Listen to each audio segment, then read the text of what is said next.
In this lesson, let's talk a little bit about planning your site, design and function. I'm all about making your site function properly, but to me it's equally as important that it look appealing and draw people in. If you don't get people past your homepage, you've kind of failed at what you've done because no one's going to go any further if it's not interesting. So let's talk about some of the things you need to ask yourself as you're beginning to plan your site. What's the message you're trying to convey? Are you selling a product? Are you trying to get across an idea or a concept to people? These are things that you need to think about. What is the message that you want people to take away from your website? Do you have particular colors in mind? Are you working with a brand? Do you need to use the exact colors that are in someone's logo, or are you free to use whatever colors you want? Remember that color can be used to help organize your content as well, so keep that in mind as you're designing. Have you chosen fonts? Fonts can be a great way to add interest and appeal to your site, but maybe the fonts aren't important to you. Maybe you're just sticking with a serif or a sans serif font.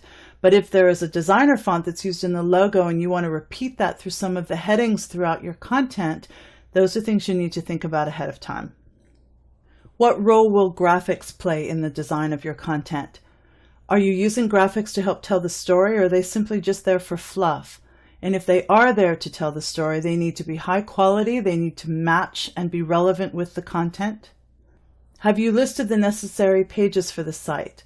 So in other lessons within this workshop, we talk about hierarchy and how you can plan your website and make sure that all of the right pages are in place. So it's a very good idea to plan all of this before you even begin building your first web page. What will be the focus of the homepage? Will it have graphics? Will it have an image gallery? Will there be a video? Will it just simply be text content? You want to make it appealing. You definitely want to get your message across, but you want to make it appealing so people will stay on your site and actually want to explore. Placement of objects on the page can vary from boring to interesting. Let's explore that a little bit. Here's a basic layout of just a photo of one of the covered bridges, with the name of the bridge centered above it and the photo caption below it. This particular placement is boring. So the font is the same for the headline and for the photo caption, and it just looks boring.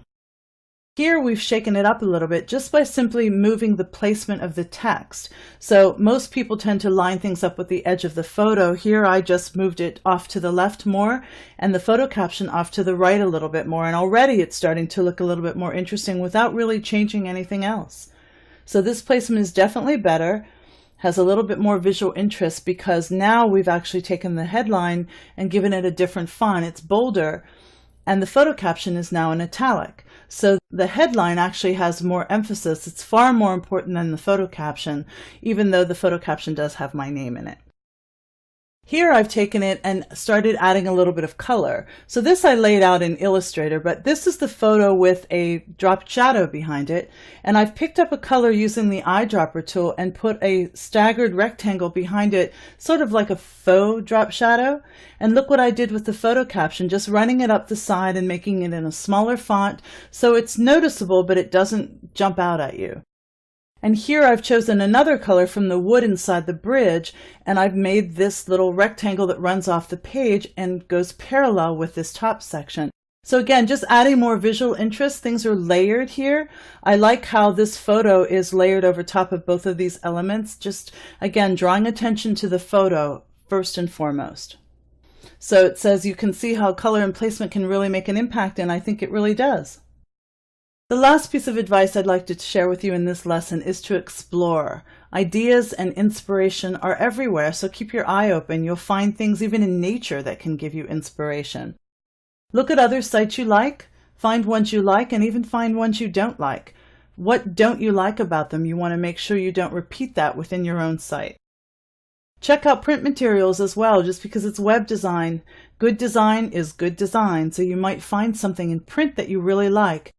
I recommend to most of my students to start a notebook of inspiration. I get a 3-ring binder and I start making copies of things I like out of books, or tear out pieces of articles from newspapers or ads that I like. And I do recommend that you experiment. We do want our content to be functional. We want people to be able to get through it easily and logically, but we also want it to look really attractive so people will want to stay on the page.